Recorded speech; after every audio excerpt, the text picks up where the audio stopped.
ঠাকুমা, আপনার ঠাকুমার নাম ছিলেন শ্রদ্ধেয়া প্রিয়লতা দত্ত রায়। উনি ঠাকুরকে জিজ্ঞাসা করেছিলেন এটাই কি ওনার শেষ জন্ম, এরকম একটা কোটেশন উনি জিজ্ঞাসা করেছিলেন। ঠাকুর তখন ওনাকে একটা কথা বলেছিলেন, আমি সেটা আপনার মুখ থেকে শুনতে চাই। আপনার শ্রদ্ধেয় দাদু ব্রজগোপাল দত্ত রায় গান্ধীজির সবরমতী আশ্রমে গিয়েছিলেন এবং গান্ধীজি দেশবন্ধুর অনুরোধের পরবর্তী তার আগেই কিন্তু আমাদের হিমায়তপুর পাবনা আশ্রমে এসেছিলেন। তো সেই সময়ের আপনার দাদুর ওই গান্ধীজির সবরমতী আশ্রমে যাওয়ার যে সময়, ওই সময়ে তার কি কথাবার্তা হয়েছিল গান্ধীজির সাথে, এবং গান্ধীজি কিভাবে ঠাকুরকে ভালোবাসতেন এবং বিশেষ করে মাতা মনমোহিনী দেবীকে কিভাবে প্রশংসা করতেন, সেটা আমি আপনার মুখ থেকে শুনতে চাই। বর্তমান সময়, অতীত সময়, ভবিষ্যৎ, প্রত্যেক যুগে নারীর স্বাধীনতার চরমতম আদর্শ এবং দৃষ্টান্ত ঠাকুর স্থাপন করে গেছে। এটা কখনোই মেনে নিতে পারি না যে ঠাকুর নারী বিদ্বেষী বা নারী বিরুদ্ধে তার কথাবার্তা। শুধু পড়াশোনা না, মায়েরা যাতে শারীরিকভাবে সক্ষম হয়। মায়েরা আজকাল হচ্ছে না যে নারীদের ওপর অত্যাচার, নারী ধর্ষণ, এই যে হচ্ছে, ঠাকুর বলছেন যে নারী এর উত্তর দিতে পারে, নিজের প্রোটেক্ট করার যে ক্ষমতাকে বাড়ানো। তো সেই জন্য ঠাকুর ওই মায়েদের কুস্তি শিখিয়েছিলেন। ঠাকুর খুব উতলা হয়ে উঠলেন ওনার মাকে নিয়ে। কিছু মাস বা কিছু বছর যাবতই ঠাকুর খালি বলতেন আমি মার কাছে যাব, মার কাছে যাব, পাবনায় যাব, এসব বলতেন। তো সেই সময়টা সেটা খুব খুব গাঢ় হয়ে উঠল এবং হঠাৎ একদিন খুব কাঁদতে কাঁদতে বলতে লাগলেন আমার মার জীবন, আমার মার জীবন, আমার মা বানের জলে ভেসে গেল, আমার মার জীবন। তো ঠাকুরের কথা শুনে কিভাবে বিপদ থেকে রক্ষা পাওয়া যায় সে তো বহু গল্প, বহু কাহিনী আছে। না শুনে কি হয় সেটা বলি।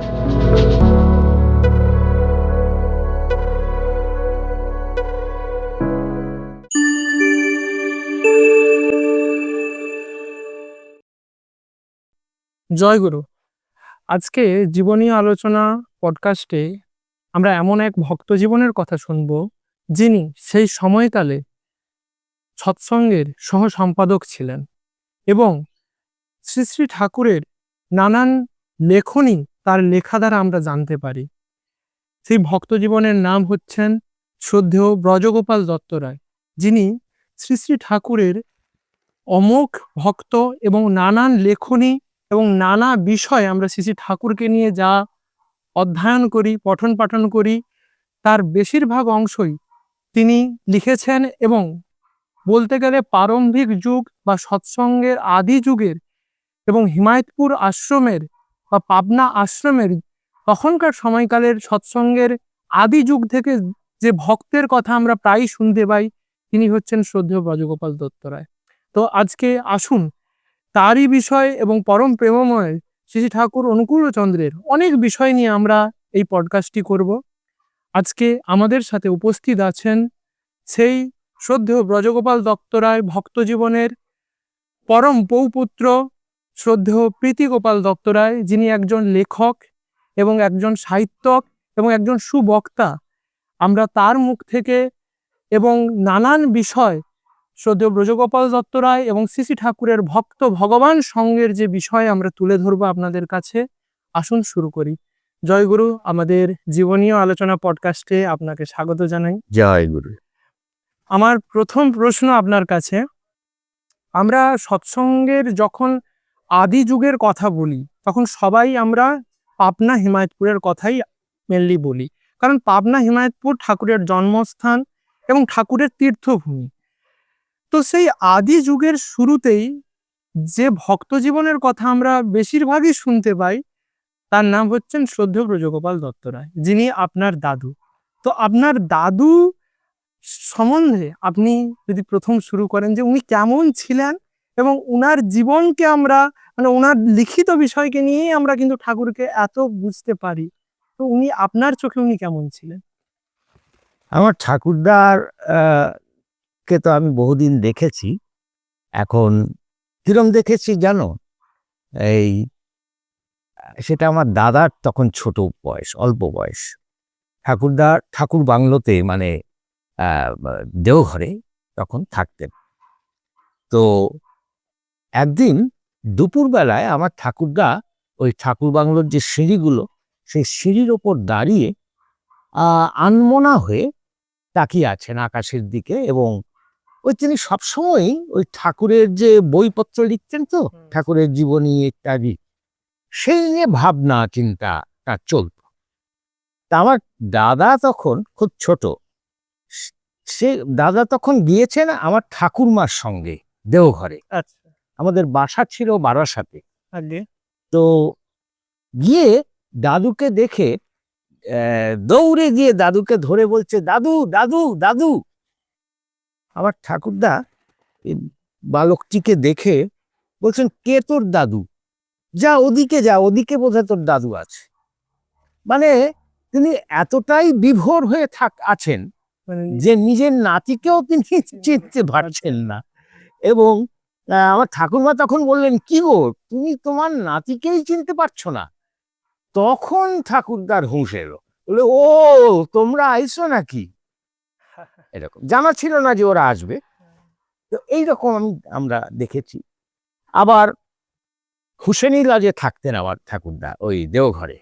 আমি এটা দেওঘরের কথাই বলছি, কারণ আমি তো আর পাবনা হিমায়তপুরে আমার ঠাকুরদাকে বা ঠাকুরকে দেখিনি। তো সেখানে একটা বাগান বাড়ি ছিল আমার মাসি দিয়ে। আমার মাসতো ভাই, সে খুব ছোট তখন, সে মাঝে মাঝে ওই ওদের বাড়ি থেকে হুসেনি লজে আসতো দাদুর সঙ্গে দেখা সাক্ষাৎ করতে। যখনই আসতো দেখতো দাদু লিখছেন, টেবিলে বসে লিখছেন। একটা চৌকি ছিল, একটা টিনের আলমারি মতো ছিল ছোট, সেখানে সংসারের জিনিসপত্র আর বই, আর কিছু ছিল না। ওই নিজেই একবেলা ইয়ে করে রান্না করে খিচুড়ি হোক বা যাই হোক একটু কিছু খেতেন, আর সমানে লিখতেন। আর দাদুকে ঠাকুর তপবন বিদ্যালয়ের প্রধান শিক্ষক করেছিলেন, সেই কাজ করতেন, এই ঠাকুরের কাজ নিয়ে ব্যস্ত। তো যখনই আসতো আমার সেই মাসতুতো ভাই দেখতো দাদু লিখছে। একদিন বাড়িতে হঠাৎ মাঝরাতে জেগে উঠে সে আমার মাসিকে, মানে তার মাকে জিজ্ঞাসা করছে, মা, প্রীতির দাদু কি এখনো লিখছেন? মানে এই রকম ছিল দারুণ নিষ্ঠা, এবং সব সময় তিনি ওই নিয়েই আছেন, বিভোর হয়ে থাকতেন।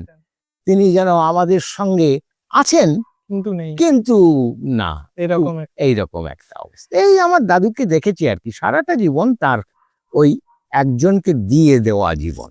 এই একজনকে দিয়ে দেওয়া থেকে একটা কথা মনে আসে, আপনার মানে শ্রদ্ধেয় দাদুর কথাই হচ্ছে। এই ভক্ত জীবনে আমি দেখতে পাই, যেটা আমরা আপনার লেখনীতেও পেয়েছি, যে উনি গণিতের খুব ভালো মানে বিষয় ছিলেন, স্টুডেন্ট ছিলেন, গণিত নিয়ে অধ্যাপনা করছেন কলকাতা বিশ্ববিদ্যালয়ে স্যার আশুতোষ মুখোপাধ্যায়ের অনুচর্যে। এবার হঠাৎ করে সেই সময় থেকে স্যার আশুতোষ মুখোপাধ্যায় ওনাকে বললেন যে বাংলা নিয়ে পড়াশোনা করতে। উনি আবার ঘুরে বাংলাতেই পড়াশোনা করলেন। আবার তারপরে উনি করেছেন কি, ল নিয়েও পড়াশোনা করেছেন। তো এই যে এতগুলো প্রতিভা একটা ভক্ত জীবনের মধ্যে কি করে সম্ভব? ভিডিওর মাঝে ব্যাঘাত ঘটানোর জন্য আপনাদের কাছে আমি ক্ষমা প্রার্থী। আজ আমি একটি বিশেষ জায়গার কথা আপনাদেরকে বলি। আজ আমরা এসেছি দি হারমোনিয়াম ওয়ার্ল্ড, যেখান থেকে অসংখ্য মানুষ তাদের সুর ও সাধনার সঙ্গী হারমোনিয়াম সংগ্রহ করে থাকেন।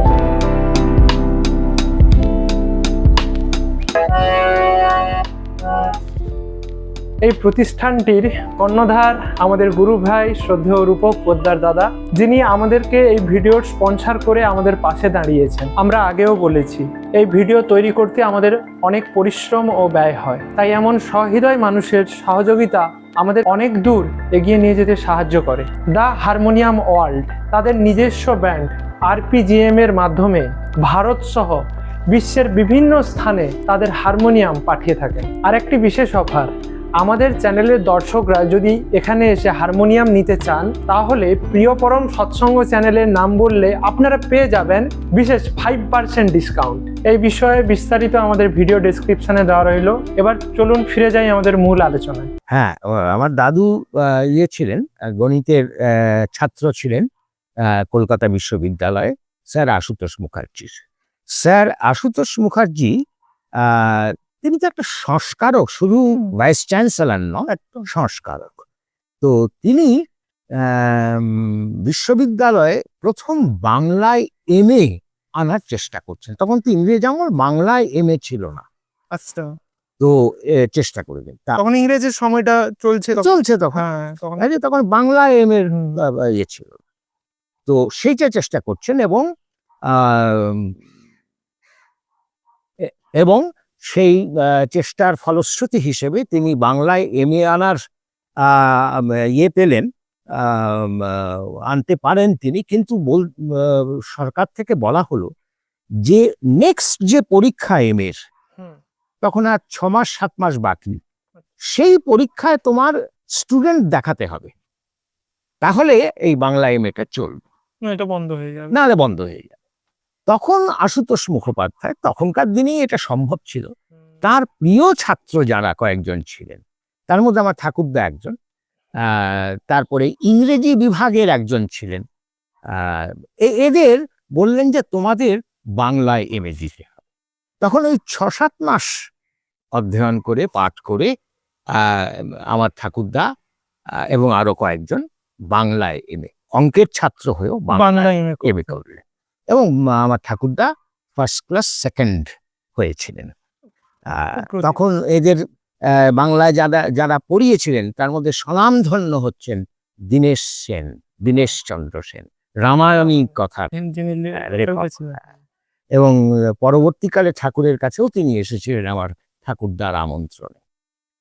তো এইভাবে ঠাকুরদা অঙ্ক পড়ে বাংলা দিলেন।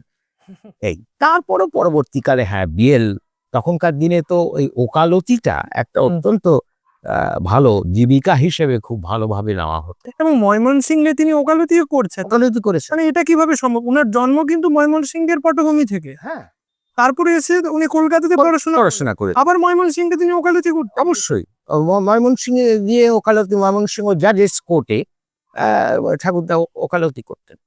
অত্যন্ত নামকরা উকিল ছিল এবং এই ওকালতি করতেন।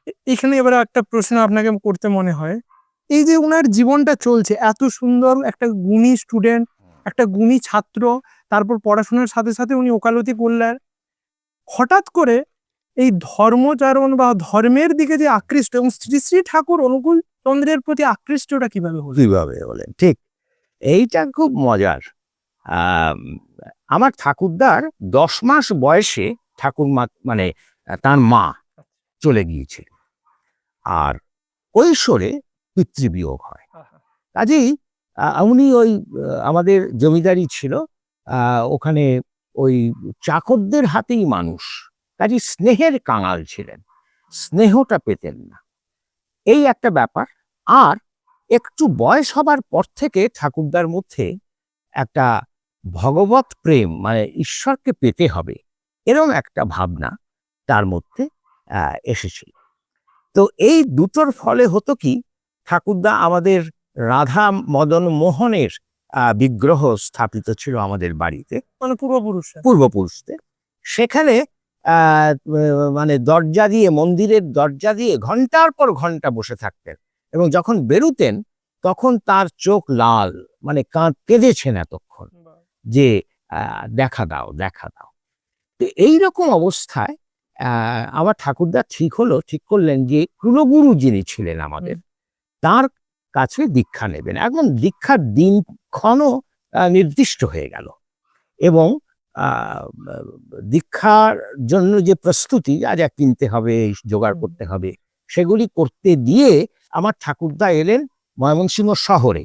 বাড়িটা তো আর ময়মনসিংহ শহরে ছিল না, একটু অন্তঃপাতি অঞ্চলে। তো সেখানে এসে যে সব কাজটাজ মিটিয়ে, মানে ওই ইয়ের কাজ, মানে কোর্টের কাজটাজ মিটিয়ে তিনি গিয়ে দীক্ষা নেবেন। এইবারে একদিন এইবারে ঘটে গেল একটা সাংঘাতিক ঘটনা। এগুলো পূর্ব নির্ধারিত। কি হলো না, ওই বার লাইব্রেরিতে বসে তিনি কথাবার্তা বলছেন অন্যান্য উকিলদের সঙ্গে। আর তার টেবিলে একটা চিরকুট পড়েছিল। ঠাকুরদা সেই চিরকুটটা নিয়ে দলামোচা করে, ওটার মনোযোগ না দিয়ে আর কি, দলামোচা করে ফেলে দিয়ে ডাস্টবিনে। তারপরে কোর্টের কাজে চলে গেছে। কোর্টের কাজ সেরে ফিরে আবার ওখানে বসেছেন। বসে কেন জানি, এটা তো হতে পারে না, ওই ডাস্টবিন থেকে ওই ফেলে দেওয়া চিরকুটটা তুলে নিয়ে সেটা পড়ল। সেখানেই লেখা ছিল যে সেদিনই বিকেল বেলায় স্থানীয় দুর্গাবাড়িতে একজন আসছেন, তিনি পাবনা সৎসঙ্গের প্রচারক শ্রী ত্রৈলোক্যনাথ চক্রবর্তী। ত্রৈলোক্যনাথ চক্রবর্তীর নাম, তার কথা নিশ্চয়ই সবাই শুনেছেন। শ্রী শ্রী ঠাকুরের প্রথম ঋত্বিক এবং শ্রী শ্রী ঠাকুরের ভাবধারার প্রচারে ইতিহাসে তার যে অবদান, সেটা স্বর্ণাক্ষরে লিখিত থাকবে যুগ যুগ ধরে। তো সেই ত্রৈলোক্যনাথ চক্রবর্তী, তিনি পাবনা সৎসঙ্গের প্রচারক, ধর্ম বিষয়ে বক্তৃতা দেবেন। আমার ঠাকুরদা তখন ভাবলেন যাই শুনে আসি, এবং তার এক বন্ধু উমেশ সেন তাকে নিয়ে বিকেলবেলা গেলেন। সেখানে খুব যে ধর্মের যে চেনা পরিচিত যে রূপ, সেই রূপটা তিনি শুনতে পেলেন না। কারণ আমরা তো জানি যে ঠাকুর এবার ধর্মকে একটা বিরাট বিপ্লবের মধ্য দিয়ে নিয়ে গিয়েছেন। এই পুজো আচ্চা শুধু এইটুকুর মধ্যে তো আমাদের ধর্ম নয়। তো কাজী প্রচারক ত্রৈলোক্যদা তার কথাতেও ধর্মের সেই চেনা পরিচিত রূপটা পেলেন। কিন্তু যা পেলেন সেটা সাংঘাতিক। ত্রৈলোক্যদা বললেন একটা শাস্ত্র বচন, মানে অনেক কথাই বললেন, তার মধ্যে এইটা দাদুকে স্ট্রাইক করলো, যে উত্তম ব্রহ্ম সদ্ভাব। এইভাবে পুরো ইয়েটা হচ্ছে যে ব্রহ্ম সদ্ভাব মানে ব্রহ্মের সঙ্গে যোগ, সেটাই উত্তম।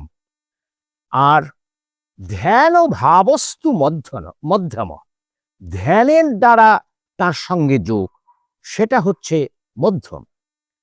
আর স্তুতির জপ, এটা হচ্ছে অধম।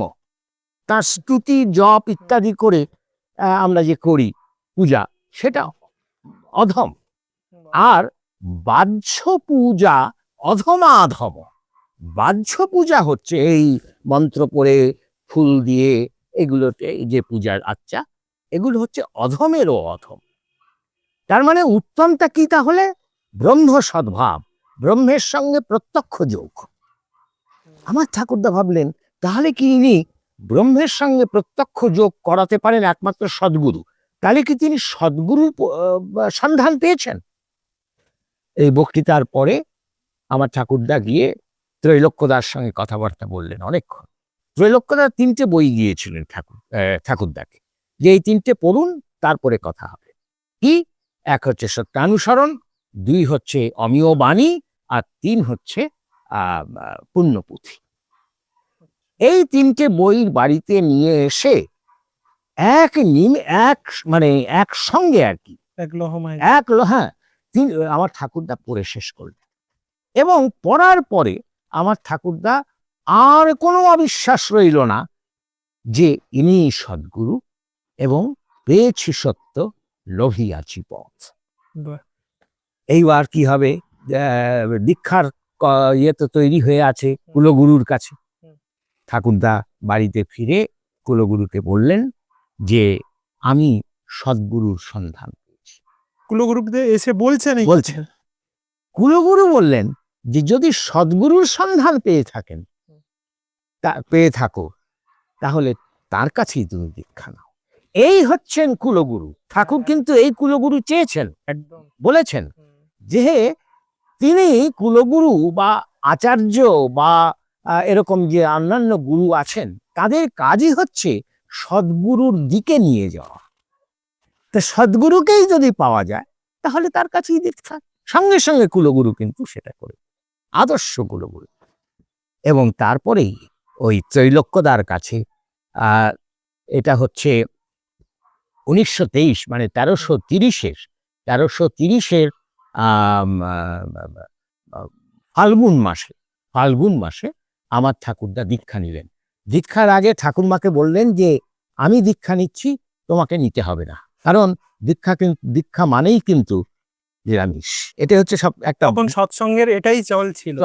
নিরামিষ খাবেই। হ্যাঁ, ঠাকুরদা তো নিরামিষ হয়ে গেলেন, কিন্তু ঠাকুরমার উপর চাপিয়ে দিলেন না। ঠাকুরমা বললেন যে আমার স্বামী যে পথে যাবেন আমিও সেই পথেই যাব।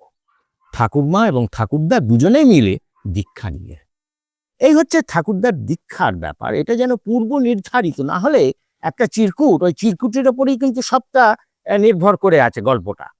কিন্তু ওই চিরকুটটা ফেলে দিয়ে আবার কেন তিনি তুলে ওটা পড়তে যাবে? কাজে এটা পূর্ব নির্ধারণ। পুরো আমি এই জায়গায় একটা কথা বলছি, আপনার লেখনীতেও আমরা পাই, আপনি ঠাকুমার কথা বললেন। আপনার ঠাকুমার নাম ছিলেন শ্রদ্ধেয়া প্রীতিলতা দত্ত, প্রিয়লতা দত্ত রায়, মাফ করবেন, প্রিয়লতা দত্ত রায়। ঠাকুরকে যে উনাকে মানে উনি ঠাকুরকে জিজ্ঞাসা করেছিলেন এটাই কি ওনার শেষ জন্ম, এরকম একটা কোটেশন উনি জিজ্ঞাসা করেছিলেন। ঠাকুর তখন ওনাকে একটা কথা বলেছিলেন, আমি সেটা আপনার মুখ থেকে শুনতে চাই। ঠাকুরদা একদিন আসলে পুরো ঘটনাটা হচ্ছে এই রকমের যে একদিন ঠাকুর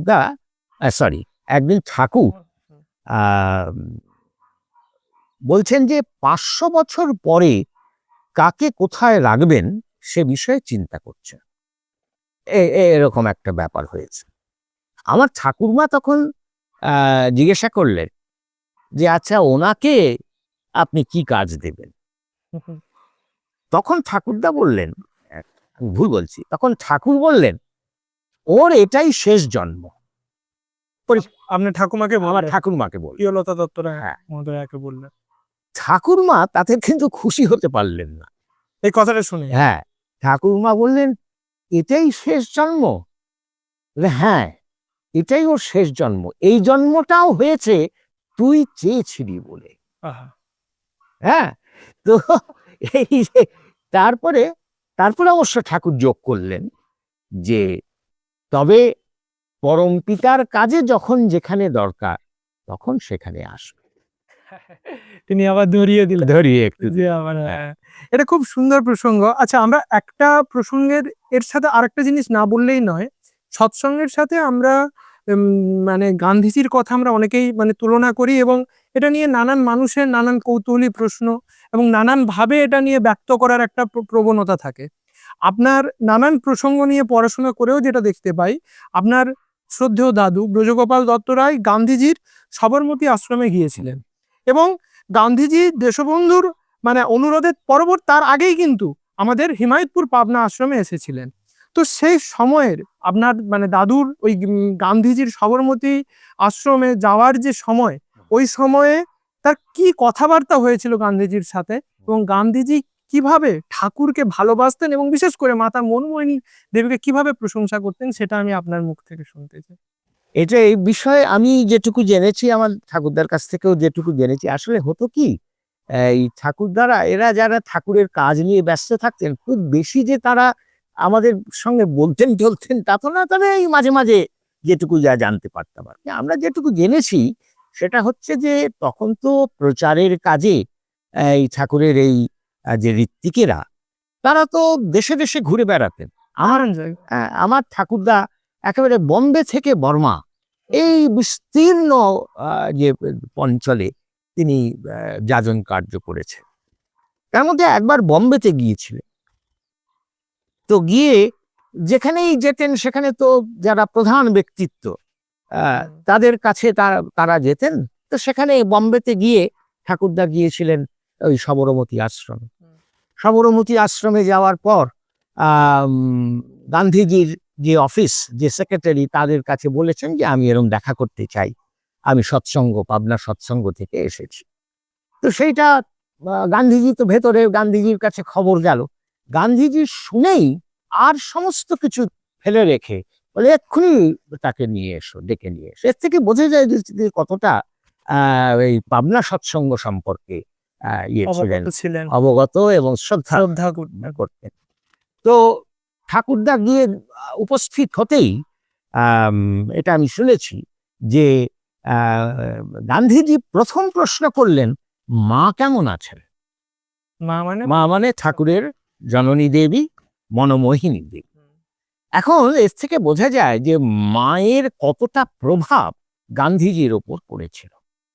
কারণ আমরা তো জানি যে যখন গান্ধীজি, তুমি যে বললে যে গান্ধীজি এসেছিলেন আশ্রমে, আশ্রমে, পাবনা আশ্রম, পাবনা আশ্রমে আমাদের দেশবন্ধু। দেশবন্ধুর আমন্ত্রণে, তো তখন এই জননী মনমোহিনী দেবী তাকে সমগ্র আশ্রম ঘুরিয়ে দেখিয়েছিলেন, আশ্রমের প্রতিটা কর্মকেন্দ্র তিনি ঘুরিয়ে দেখিয়েছিলেন। এবং তিনি ঘুরিয়ে দেখিয়েছিলেন মানে কি, তিনি তো মা, তিনি সবারই মা, মানে মনমোহিনী এই গান্ধীজিরও মা। তিনি বলেছিলেন যে তুমি তো আমার ছেলে, মা বলেছিলেন গান্ধীজিকে। গান্ধীজির কাঁধে হাত রেখে তিনি তাকে ঘুরিয়ে, মাতৃস্নেহ, তিনি তাকে ঘুরিয়ে দেখিয়েছিলেন। এবং এই প্রসঙ্গে বলি যে তখন আশ্রমের যারা মায়েরা ছিলেন, মেয়েরা ছিলেন, তাদের নানা রকমের কাজ পড়েছিল, দায়িত্ব পড়েছিল। তার মধ্যে একটা কিছু মায়েরা ওই চরকায় সুতো কেটেছিলেন গান্ধীজির সামনে, এবং আমার ঠাকুমা তাদের মধ্যে একজন ছিল, ওই চরকায় সুতো কেটেছিলেন। তো গান্ধীজি দেখে খুব খুশি হয়েছে। সৎসঙ্গ মুভমেন্টটা তখন শুরু সবে হয়েছে, এবং সেটাই প্রদর্শিত হচ্ছে জাতির নেতার সামনে। তো তারপরে এই আশ্রম ঘুরিয়ে দেখিয়ে ফেরত এসে মা গান্ধীজিকে সামনে বসিয়ে ফল কেটে ফল খেতে দিয়েছিলেন। এই যে পুরো মা, এই মায়ের একটা বিরাট প্রভাব গান্ধীজির ওপর পড়েছিল। তিনি প্রথমেই জিজ্ঞাসা করলেন মা কেমন আছেন, তারপর ঠাকুরের কথা জিজ্ঞাসা করলেন, তারপর সৎসঙ্গের কথা জিজ্ঞাসা। এই যে আপনি পুরো বিষয়টা মা দিয়ে বললেন, আমাদের মানে অনেকের মধ্যে এখনকার সময় একটা প্রশ্ন থাকে, যারা নন সৎসঙ্গী বা যারা ঠাকুরের মন্ত্র শিষ্য নয়, ঠাকুরের অনেক বাণী নারী বিদ্বেষী বাণী, যার সাথে নারীদের উন্নতির বিরোধী কথা বলা হয়েছে, কিছু বাণীর সাথে অনেকেরই এই প্রশ্ন থাকে। তো সেই সময়কালে দাঁড়িয়ে হিমায়তপুর আশ্রমে আপনি যেটা বললেন, আপনার মানে ঠাকুমার শ্রদ্ধেয়া প্রিয়লতা দত্ত রায়, উনি কি করছেন যে কুস্তি শেখানো হচ্ছে, উনি সেই কুস্তি শেখাচ্ছেন। তো আমার আপনার কাছে এই প্রশ্ন যে বর্তমান সময়ে দাঁড়িয়ে ঠাকুরের প্রয়োগনিক নারী শিক্ষার ব্যবহারিক প্রয়োগ সম্বন্ধে শ্রী শ্রী ঠাকুর অনুকূল চন্দ্রের প্রকৃষ্ট কথা কি বর্তমান সময়ে দাঁড়িয়ে?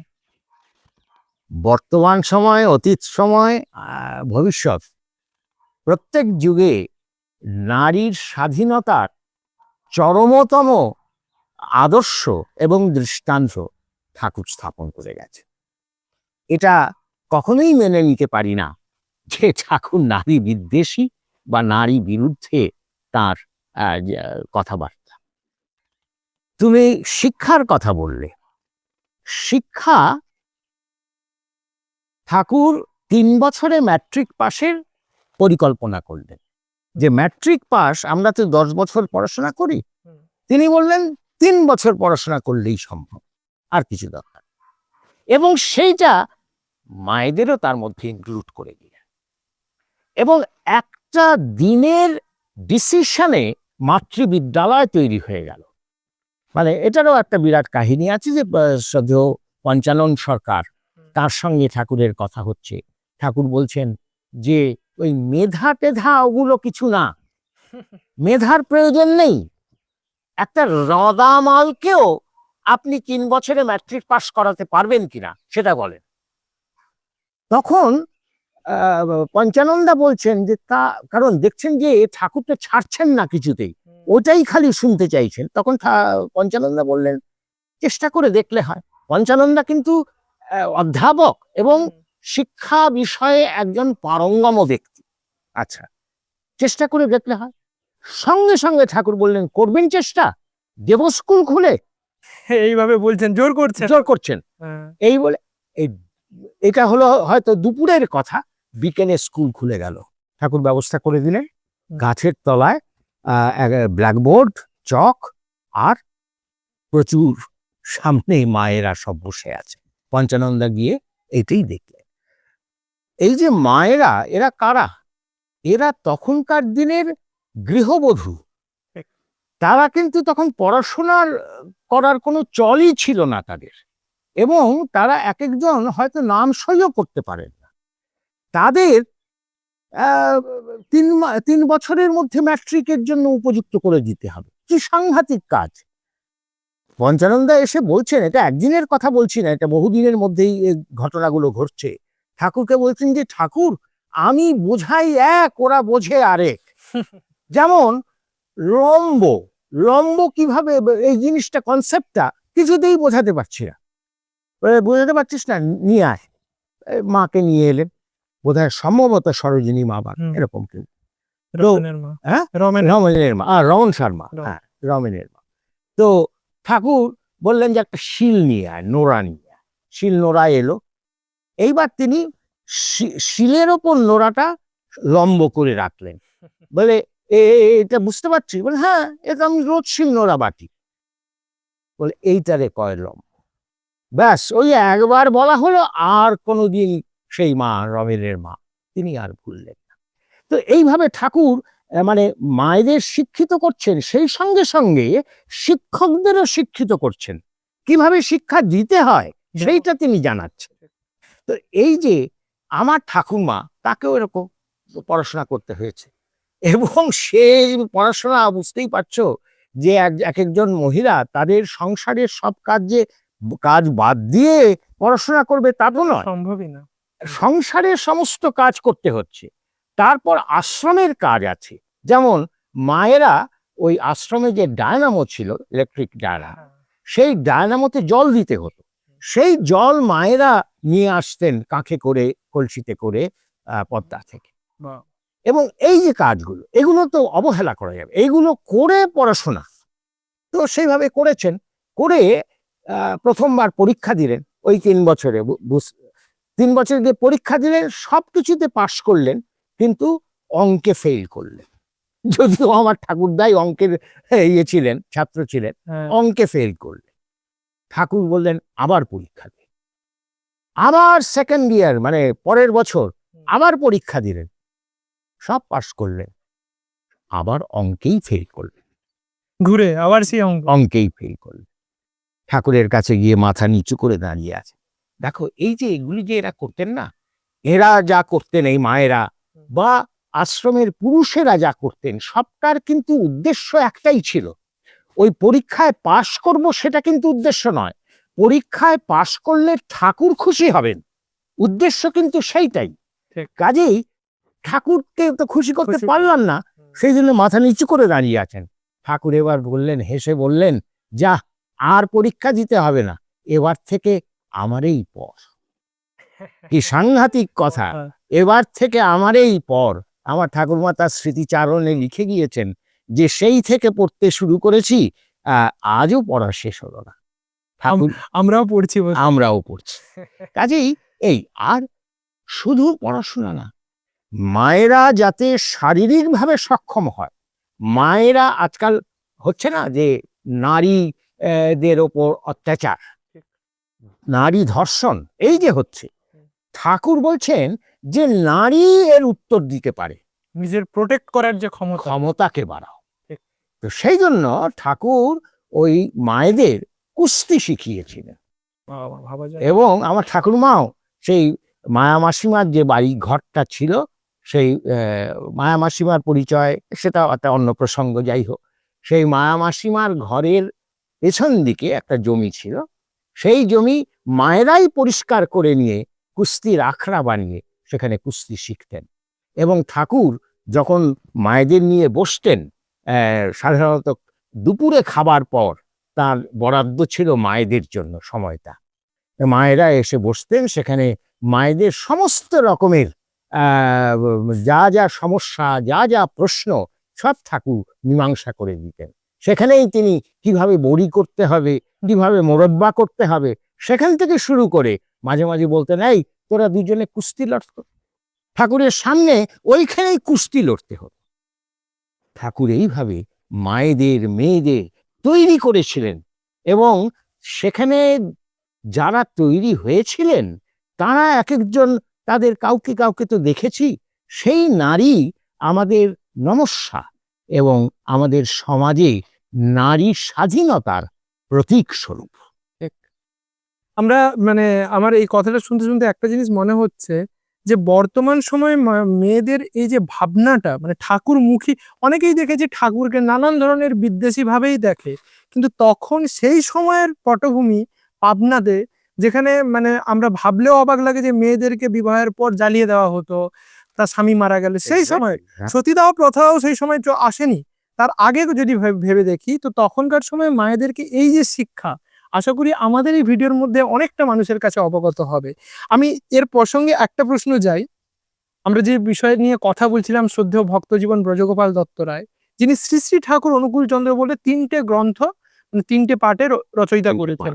তো 3টে পাঠের মধ্যে, এবং এটা আমরা প্রচুরভাবে জানি যে উনি অনেক কৃচ্ছতা সাধন করে এই বইগুলো লিখেছেন এবং একটা সাধনা। তো ঠাকুরকে নিয়ে এই যে কৃচ্ছতা সাধন, তার জীবন গ্রন্থ লিখতে গিয়ে অনেক কষ্ট স্বীকার করতে হয়েছেন। তো এই বিষয়ে আমি আপনার কাছ থেকে কিছু কথা শুনতে চাই। ঠাকুরের কাছে তখন যারা ছিলেন, দেখো সেই সময় আদি যুগে তখন তো টাকা পয়সা ছিল না। আজকে সৎসঙ্গের অনেক টাকা পয়সা তো দেখতে পাই, কিন্তু সেই সময় কিছু ছিল না। কিছু না থেকে এই বিরাট কিছু তৈরি হয়েছে। এই শাস্ত্রে বলে অসতঃ সৎ অজায়ত, মানে কিছু ছিল না থেকে সবকিছু তৈরি হয়েছে। তো এই আশ্রমও তাই বা সৎসঙ্গও তাই। যাই হোক, কাজেই কৃচ্ছ্রতা তখনকার দিনে প্রতিটি মানুষ তাদের করতে হয়েছে। আমার ঠাকুরদার কি করে এই জীবনী লেখার কাজে যুক্ত হলেন? আসলে তখন ঠাকুর করেছেন, ফিলান্থ্রপি অফিস করেছেন। ফিলান্থ্রপি অফিস এর প্রথমে তিনি কয়েকজনকে যে দায়িত্ব দিয়েছিলেন, তার মধ্যে আমার ঠাকুরদা একজন। কারণ ঠাকুরদার হিসেব রাখাটা ঠাকুর খুব পছন্দ করতেন। যাই হোক, তো সেখানে দায়িত্ব দিয়েছিলেন। তারপর সেখান থেকে একটা সেন্ট্রাল অফিস বলে একটা অফিস হয়েছিল। এটা অনেকেই জানেন না, সৎসঙ্গের যে একটা সেন্ট্রাল অফিস বলে, সেখান থেকে ঋত্বিকাচার্য কৃষ্ণপ্রসন্ন ভট্টাচার্যের নেতৃত্বে সমস্ত কাজ সেখান থেকে পরিচালিত হতো। তো সেই সেন্ট্রাল অফিসে নিয়ে ঠাকুরদাকে নিয়ে যাওয়া হলো।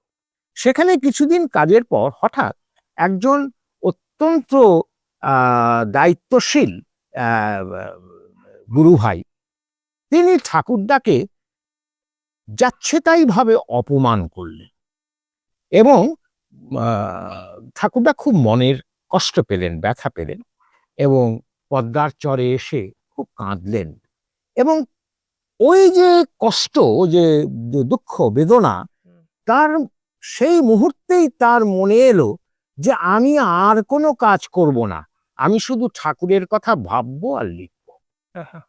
হ্যাঁ, এখন এই এই যে অপমানটা করলেন, এইটা কিন্তু আমি জানি না, এমন হতেই পারে যে বিধাতা আমার ঠাকুরদাকে ওই পথে নিয়ে যাবার জন্যই এইটা করিয়ে নিলেন।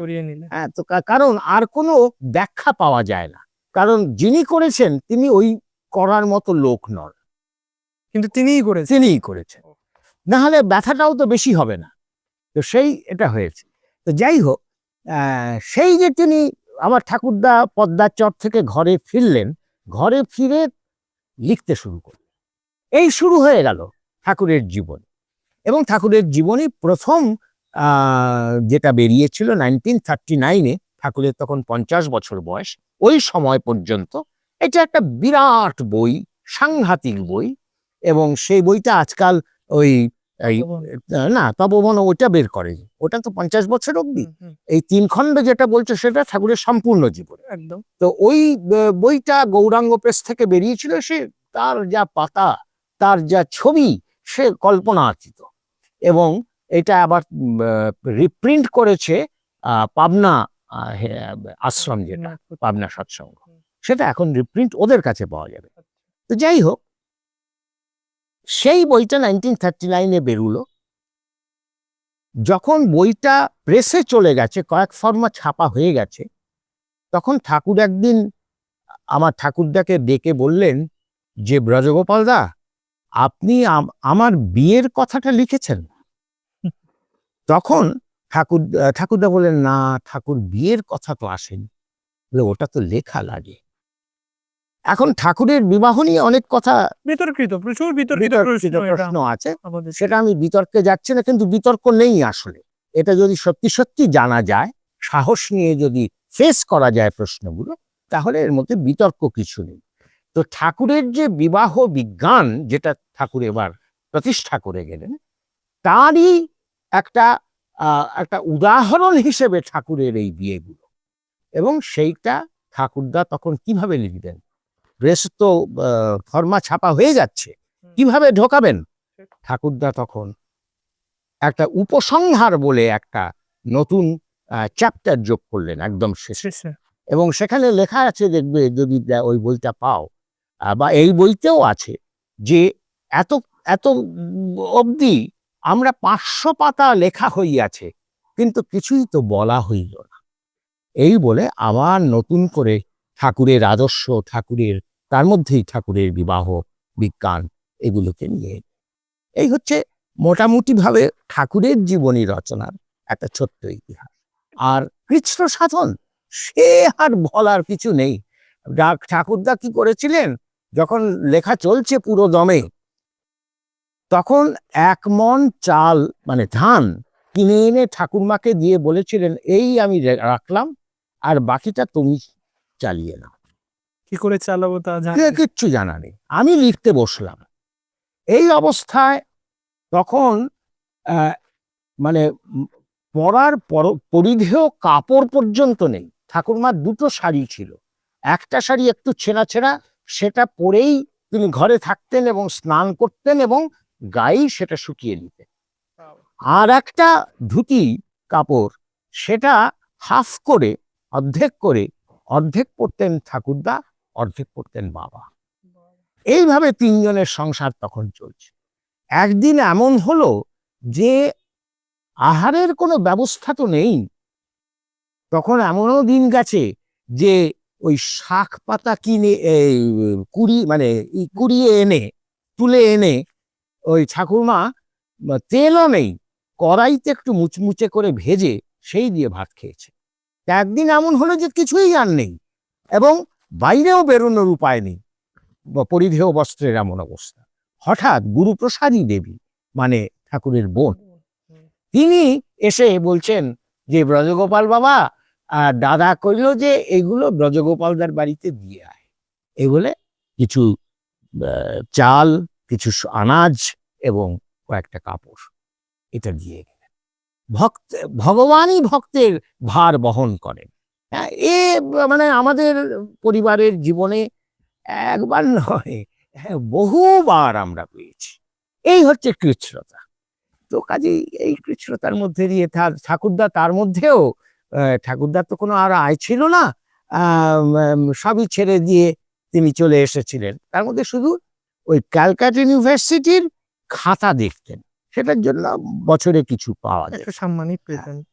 তো সেইটাও তিনি ছেড়ে দিতে চেয়েছিলেন। ঠাকুরকে কিন্তু বলা হয়নি যে ঠাকুরদা এটা ছেড়ে দিতে চান, কারণ লেখাটার কাজে ওটা তো বিঘ্ন ঘটে। একদম। ঠাকুরদা নিজেই একদিন ঠাকুরমাকে বললেন, এই ব্রজগোপালদারে বলিস ওই খাতা দেখাটা যেন না ছাড়ে। এইভাবে তিনি ঠাকুরের নির্দেশ আমাদের চালিয়েছেন। ঠাকুরের নির্দেশে আরেকটা প্রসঙ্গ আমরা দেখতে পাই, শ্রদ্ধেয় মানে ঠাকুরের মাতৃদেবী, যারা মাতা মনমোহিনী দেবীর জীবনীও আমরা শ্রদ্ধেয় ব্রজগোপাল দত্ত রায়ের লিখিত বিষয়ে দেখতে পাই, এবং যেটা ঠাকুর নির্দেশ করেছিলেন। তো এইটার সংক্ষেপে আমি আপনার কাছ থেকে শুনতে চাই, এর কারণটা বা পটভূমিটা কি ছিলেন? এটা 1969 জানুয়ারিতে ঠাকুর এর মহাপ্রাণ। 1968 ডিসেম্বরে ঠাকুর তখন একদিকে অসুস্থ, একদিকে সৎসঙ্গে তখন ডামাডোল চলছে। যাই হোক, তার মধ্যে ঠাকুর খুব উতলা হয়ে উঠলেন ওনার মাকে নিয়ে। কিছু মাস বা কিছু বছর যাবতই ঠাকুর খালি বলতেন, আমি মার কাছে যাব, মার কাছে যাব, পাবনায় যাব, এসব বলতেন। তো সেই সময়টা সেটা খুব খুব গাঢ় হয়ে উঠল, এবং হঠাৎ একদিন খুব কাঁদতে কাঁদতে বলতে লাগলেন, আমার মার জীবনী, আমার মার জীবনী, আমার মা বানের জলে ভেসে গেল, আমার মার জীবনী। তখন এরপরেই ঠাকুর বললেন, ব্রজগোপালদাকে ডেকে আন। ঠাকুরদা তো হুসেনি লজে থাকতেন। ব্রজগোপালদাকে ডেকে আন। তখন কাজলদা, পূজনীয় বরদা, এরা প্রত্যেকেই বললেন যে মাস্টারমশাইকে আমরা বুঝিয়ে বলবো। তাহলে তখন ঠাকুর বলছেন, না না, তোরা বলতে পারবি না, ওকে ডেকে নিয়ে আয়, ব্রজগোপালদাকে ডেকে নিয়ে। তখন কাজলদা, তখন আমার ঠাকুরদা সেই সময় স্নান করছিলেন, তো কাজলদা গাড়ি নিয়ে গিয়ে দরজায় ধাক্কা দিচ্ছেন। ঠাকুরদা বেরিয়ে এসে বললেন, কি কাজল, কি ব্যাপার? তখন কাজলদা বললেন যে বাবা তো এইরকম অবস্থা, তো আপনার তো খাওয়া দাওয়া হয়নি, আপনি থাকেন, আমি বরং ঠাকুরের জীবনী একখানা দেন, সেখানে তো মায়ের একটা চ্যাপ্টারই আছে, সেটা নিয়ে ঠাকুরকে দেখাই, তাতে উনি যদি শান্ত হন। তো যাই হোক, আপনি বিকেলে আসবেন। বিকেলে গেলেন, আর যেতেই ব্রজগোপালদা, আমার মার জীবনী, ব্রজগোপালদা আমার এই এক কথা তিনি বারবার বলছেন আর কাঁদছেন। তখন ঠাকুরদা বললেন যে আপনার কি বলে মার কথা তো আপনার জীবনীতে আছে। তখন ঠাকুর আবার বলছেন, ব্রজগোপালদা আমার মার জীবনী। তখন ঠাকুরদা বললেন, তার মানে আপনি মার একটা স্বতন্ত্র জীবনী চাইছেন। তখন সেটা ইয়ে করলেন ঠাকুরদা। সেই যে ঠাকুরের পার্লার থেকে বেরিয়ে এসে হুসেনিলা যে এলেন, আসার পথেই স্বস্তি সেবক যে স্টেশনারি দোকান ছিল, সেখান থেকে খাতা কিনে নিয়ে তিনি সেই মুহূর্ত থেকে ঠাকুরের আদেশ অনুসারে মার জীবনী রচনা শুরু করলেন। এবং তখন যে ঠাকুরের জীবনীর রচনা চলছিল, সেটা সম্পূর্ণ মুলতুবি দেখে বেঁধে তুলে রাখা। এই আপনার এই জীবনধারার পুরো বিষয়টা আলোচনায় আমার একটা জিনিস মনে হচ্ছে, যে প্রসঙ্গটা সবচেয়ে বড় প্রসঙ্গ। আপনার দাদু ঠাকুরকে নিয়ে এতভাবে কাজ করে গেছেন, মানে ঠাকুরের সব বিষয়টা মানে কায়মনোবাক্যে পালন করে গেছেন। তারপর আমরা যতটুকু জানি, সৎসঙ্গ জগতে অনেকেই হয়তো আপনার পিতৃদেবের কথা অনেকেই কম জানেন, শ্রদ্ধেয় রজতবরণ দত্ত রায়। তো এই যে আপনাদের এই দত্ত রায় পরিবারের যে জীবনের যে আজকে আপনার সাথে আমরা বসে কথা বলছি, পডকাস্ট করছি, তো দত্ত রায় পরিবারের প্রত্যেকটা মানুষের জীবনে এই যে ঠাকুরমুখী যে প্রভাব, একসাথে যে ওই যে গৃহ থেকে শুরু করে, জীবন থেকে শুরু করে আজ পর্যন্ত যে চলছে, মানে এই যে আজকে বর্তমান সমাজে দাঁড়িয়ে একটা পরিবার ভেঙে যাচ্ছে, একটা সমাজের পরিবার ভেঙে যাচ্ছে, একটা পরিবারের দুটো ভাইয়ের মিলন নেই, বাবা মায়ের মিলন নেই, সেই জায়গায় দাঁড়িয়ে আজকে আপনাদের 3 পুরুষ ঠাকুর নিয়ে এইভাবে চলছেন, এবং আমি আপনার সাথে বসে কথা বলছি। তো বর্তমান সময়ে সেই জায়গায় দাঁড়িয়ে এই ঠাকুরমুখী পরিবার গঠনে কতটা প্রয়োজন ঠাকুরকে নিয়ে থাকলে? দেখো, এই পরিবারগুলো যে ভেঙে যাচ্ছে, তার প্রধান কারণই হচ্ছে যে প্রত্যেকের প্রবৃত্তির সঙ্গে প্রত্যেকের প্রবৃত্তির মিল হচ্ছে না। আমার মতো আমি, আমার ভাইয়ের মতো ভাই, কিন্তু এই মিলটা কে করতে পারে? মিলটা আমি তুমি করতে পারবো না। মিলটা করতে পারে একমাত্র ইষ্ট। একটা যদি ওই যে একাদর্শ, এইটা যদি না থাকে মাঝখানে, একটা ওই মিছরি তৈরি হয় করতে গেলে শুধু চিনি হলে চলে না, একটা সুতো লাগে। সেই মাঝখানে একটা সুতো, এইটা না থাকলে ভাঙন তো অবশ্যম্ভার। কাজেই আমাদের ওই একটাই কথা, যে ইষ্টকে মুখ্য করে আমাদের চলতে হবে, এবং সেটা যেমন ব্যক্তি জীবনে, ঠিক তেমনি পরিবার জীবনে। পরিবারের সবাই যদি ওই ইষ্টকে নিয়ে চলে, তাহলে তাদের দোষ ত্রুটি ভালো মন্দ সবকিছু নিয়েও তারা একসঙ্গে ওই ইষ্টমুখী হয়ে তারা চলতে পারে। আপনার মানে আমি খুব শেষের দিক, শেষ লগ্নে চলে এসেছি। অনেক প্রশ্ন আমরা আরো আলোচনা করব ভবিষ্যতে। ঠাকুর একটা বিষয় বলতেন, ঠাকুর অলৌকিক বিশ্বাস করতেন না, অলৌকিকত্ব কখনো বিশ্বাস করতেন না। ঠাকুর একটা জায়গায় সবসময় বলতেন যে প্রত্যেকটা বিষয়ের পেছনে কোনো না কোনো কারণ লুকিয়ে থাকে। তো আপনার জীবনে এই লম্বা যে আপনার জীবন দর্শন, আপনি মানে আপনার দাদুর সময়কাল, ঠাকুরদার সময়কাল থেকে আজ পর্যন্ত দাঁড়িয়ে আছেন, আপনার জীবনে অলৌকিক বলে কোনো বিশ্বাস মনে করেন, বা যদিও থাকে সেটা কি আমাদের কাছে বলতে পারেন? বা ঠাকুর নিয়ে কি অলৌকিকত্ব আপনার জীবনে? ঠাকুর নিয়ে অলৌকিকত্ব তো বলা যাবে না, কারণ তুমিই বললে যে ঠাকুর বলেছেন যে কার্য কারণ এটা আছে। এটা দেখেছি যে ঠাকুরের কথা শুনে একটা সাংঘাতিক বিপদ থেকেও কিভাবে রক্ষা পাওয়া যায়, আবার ঠাকুরের কথা না শুনলে কি বিপদের মধ্যে পড়তে হয়, এই দুটোই কিন্তু আমার পরিবারে ঘটেছে। তো ঠাকুরের কথা শুনে কিভাবে বিপদ থেকে রক্ষা পাওয়া যায় সে তো বহু গল্প, বহু কাহিনী আছে। না শুনে কি হয় সেটা বলি। সেইটা হচ্ছে, আমার ঠাকুরমা এত খুবই ভক্ত মানুষ ছিলেন, সেটা তো আমরা আলোচনায় করে- বুঝতেই পারলাম যে কতটা ভক্ত মানুষ তিনি ছিলেন। কিন্তু শেষ মুহূর্তে কিন্তু তিনি ভুল করে ফেললেন। কি না, তখন আমার ঠাকুরদা ঠাকুরমা দেওঘরে থাকতেন, আর আমরা মানে বাবা মা আমরা থাকতাম বারাসাতে। তো বারাসাতে একটা কোনো সমস্যা তৈরি হয়েছে আর কি। তো সেইটা জেনে ঠাকুরমা খুব উদ্বিগ্ন হয়ে পড়লেন যে একবার ছেলের কাছ থেকে ঘুরে আসবে। তো ঠাকুরের কাছে গেছেন, ধরে এই ঠাকুর বসে আছেন, ঠাকুরমা সামনে এলেন, প্রণাম করে ইয়ে চাইবেন অনুমতি। ঠাকুর ঘুরে এই পাশে বসলেন, ঠাকুরমা ঘুরে ওই পাশে গিয়ে প্রণাম করলেন, ঠাকুর ঘুরে ওই পাশে বসলেন। এইভাবে তিনি ঘুরছেন, ঠাকুরমাকে কিছুতেই অনুমতি দিলেন এবং বলেও ছিলেন যে এখন না গেলেই ভালো। কিন্তু ঠাকুরমান ওই যে তখন পুত্র স্নেহটা পুত্র স্নেহে ইষ্টের প্রতি যে অনুরক্তির থেকে বেশি হয়ে গেল। এই হচ্ছে কার্যকারণ। একে অলৌকিক বললে অলৌকিক, কিন্তু কার্যকারণ হচ্ছে এইটা যে ইষ্টকে সবার আগে রাখতে হবে, মুখ্য করে রাখতে হবে। আচ্ছা, ঠাকুরমা এলেন, তারপরেই তার ক্যান্সার হলো, তিনি মারা গেলেন। এবং যেটা ঠাকুরের মায়ের ক্ষেত্রেও হয়েছিল, ঠাকুরের কথা না শুনলে কলকাতায় ছিলেন, কলকাতা যেতে বারণ করেছিলেন। আচ্ছা, তারপরে ঠাকুরের কাছে যখন খবরটা গেল ঠাকুরমার প্রয়াণের, ঠাকুর বললেন ও এখানে থাকতে পারলো না, থাকলে পরম পিতার কি ইচ্ছা হতো। দেখো কিরকম দয়াল মানুষ তিনি। তিনি তো বলতে পারতেন যে আমি কইলাম তবুও থাকলো না, না এখানে থাকতে পারলো না। কতখানি দয়াল, প্রেম দিয়ে কথা। হ্যাঁ কথা, থাকলে পরম পিতার কি ইচ্ছা হতে যায়। এই ঠাকুরমার শ্রাদ্ধের সময় আমার দাদা একটা গরজের শাড়ি দিয়েছিলেন। তো বাবা লিখেছিলেন শ্রাদ্ধ শান্তির পরে ঠাকুরদাকে লিখেছিলেন যে ঠাকুরকে জিজ্ঞাসা করো আমার মা কেমন আছেন। ঠাকুরকে গিয়ে ঠাকুরদা বললেন যে রজত জানতে চায় ওর মা কেমন আছে। ঠাকুর বললেন এখানে যে এতদিন কাটাইলো সে কি খারাপ থাকতে পারে।